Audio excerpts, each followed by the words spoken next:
कई महत्वपूर्ण मुद्दों पर हमने कोशिश की, चाहे रेलवे का फ्लाईओवर हो,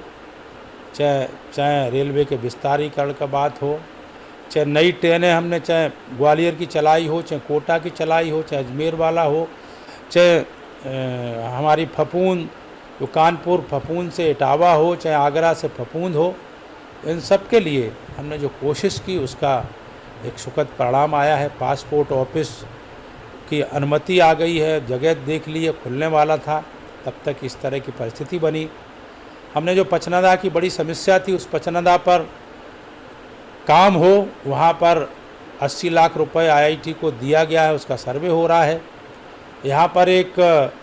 जो यहाँ पर इटावा में लाइन सफारी जो बंद थी, उसको किसी तरह सब व्यवस्थाएं चालू कराकर उसको प्रारंभ कराया। इसी के साथ साथ कई महत्वपूर्ण मुद्दे और जो थे इस क्षेत्र में डेवलपमेंट से रिलेटेड, उन सारे मुद्दों को हमने चाहे प्रदेश से रिलेटेड हो चाहे केंद्र से, उनका हमने भरपूर कोशिश की। और मुझे खुशी है कि हम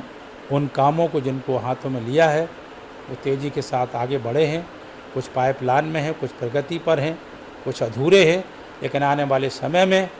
हम इटावा लोकसभा के जो भी समस्याएं हैं उनको निश्चित रूप से हम पूरा करने के लिए पूरी ताकत से काम करेंगे, सेवा करेंगे।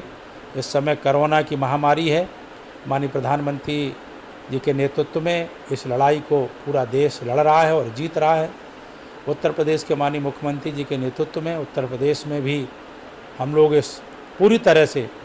इस कोरोना महामारी में जनता की जो समस्याएं हैं, जनता की जागरूकता का जो विषय है, उन सब दृष्टि से हम लोग लगातार कोशिश कर रहे हैं, लगातार जनता के बीच में हैं। और मुझे उम्मीद है कि हम कोरोना से जीत सकेंगे और आने वाले समय में जनता की सेवा के लिए लोकसभा का सदस्य होने के नाते पूरी तरह समर्पित होकर काम करता रहूँगा। इसी विश्वास के साथ जो मुझे जनता ने मौका दिया, उसके लिए मैं 1 साल के इस अवसर पर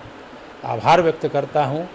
और सबको नमन करते हुए धन्यवाद देता हूँ। मैं जनता से यही अपील करूँगा कि जो केंद्र सरकार और प्रदेश सरकार ने जो मानक तय किए हुए हैं और उनका हम पूरी तरह से अनुपालन करते हुए,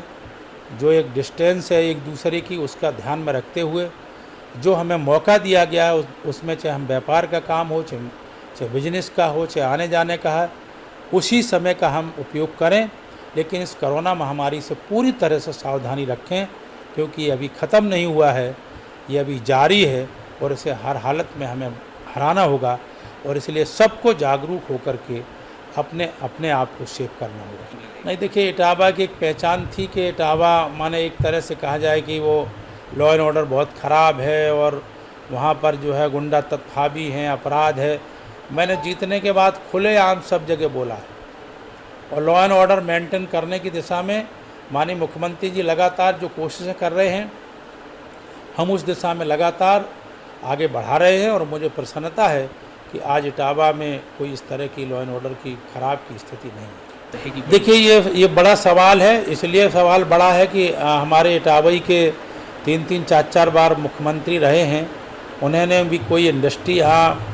नौजवानों के लिए डेवलप नहीं की और उसके कारण हमारा नौजवान इटावा का बाहर जा रहा है, भटक रहा है। हम लोग भी कोशिश कर रहे हैं कि क्या इस तरह की व्यवस्था हो सकती है जिससे यहाँ पर नौजवानों को रोज़गार मिल सके, जिससे बाहर न जाना पड़े। श्रमिक प्रवासी बड़ी तादाद में लोग लौटे, आपको क्या लगता है कि लोकसभा जो अपनी है इसमें उनके रोज़गार के लिए आपकी नहीं, ये बड़ा समस्या रहेगी कि जो बाहर काम करता है, चाहे गुजरात में, चाहे पंजाब में, चाहे और, वो बड़ी संख्या में इटावा में भी मजदूर लौट के वापस आया है। उनके रोज़गार की दिशा में क्या क्या कदम उठाए जा सकते हैं, तो वो उत्तर प्रदेश सरकार भी उस दिशा में कदम उठा रही है और केंद्र सरकार भी कदम